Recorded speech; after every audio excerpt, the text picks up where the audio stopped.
Derrière moi, au centre de dépistage anti-Covid, c'est parce que depuis quelques jours, il n'est plus obligatoire de présenter un pass sanitaire pour accéder au centre commercial.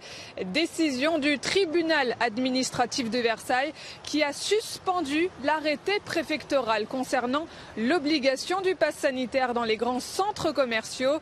Décision de justice similaire dans l'Essonne et le Haut-Rhin.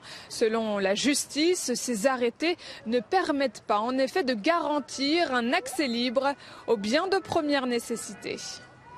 Les mesures de restriction imposées par le préfet du Haut-Rhin s'appliquent de façon générale et absolue à l'ensemble des commerces situés dans les grands magasins et centres commerciaux listés. Elles ne prévoient aucun aménagement permettant de réserver l'accès des personnes ne disposant pas de passe sanitaire aux établissements commercialisant des biens de première nécessité dans l'enceinte de ces magasins et centres, en particulier aux commerces alimentaires. En Seine-Saint-Denis, 12 centres commerciaux sont concernés par l'obligation du pass sanitaire à l'entrée. 4 particuliers chez le syndicat CGT 93 ont saisi le tribunal administratif de Montreuil pour contester l'arrêté préfectoral en question. Ils ont pour leur part reçu une fin de non-recevoir de la part de la justice.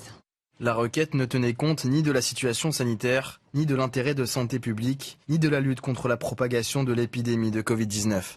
Ce n'est peut-être que partie remise après des victoires dans les Yvelines et l'Essonne. L'avocat Tarek Koraitem, en charge du dossier, estime que la mesure de suspension devrait être appliquée partout sur le territoire.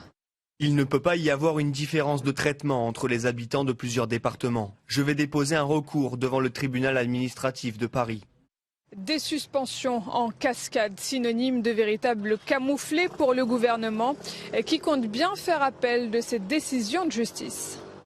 On a décidé de faire appel de ces décisions parce qu'on considère que le pass sanitaire doit continuer à s'appliquer pour le moment dans les lieux dans lesquels il était prévu.